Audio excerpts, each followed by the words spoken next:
E passo la parola al vice segretario nazionale Paolo Franco. Grazie Eric, grazie amici.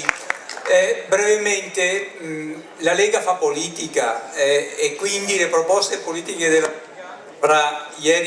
fra oggi e domani le ascolteremo in questa festa. Questa è una festa provinciale di un movimento politico molto radicato nel territorio. Stamattina presto era una trasmissione televisiva dove alla fine il conduttore mi fa: ma siete sicuri che volete alle prossime elezioni politiche andare al governo in maggioranza? Non è più comodo oggi restare all'opposizione con i problemi dell'economia, dei clandestini che ci sono?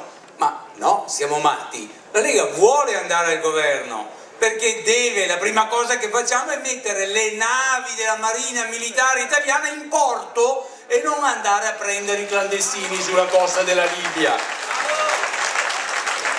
E queste cose, salto poi gli aspetti di economia, perché la legge finanziaria di Renzi per farsi la campagna elettorale per il referendum la pagheremo, la pagherete nelle prossime settimane, nei prossimi mesi, ma non entro su quell'argomento lì. Noi vogliamo andare al governo, siamo al governo in tanti comuni come Lorigo, nella nostra regione Veneto.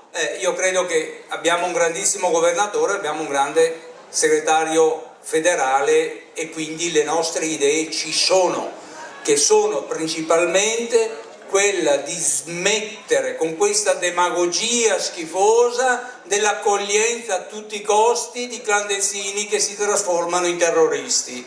Quindi se uno vuole riempirsi di clandestini nel paese, voti chi vuole. Se uno vuole invece rimanere davvero padrone a casa sua, perché oramai lo vedete anche voi, parlano di 200.000 persone quest'anno, forse di più, che entrano, che andiamo a prendere con le navi. Basta. Quindi per quanto riguarda la Lega vuole andare al governo perché queste cose non succedano più e quelli che sono qua vanno mandati a casa.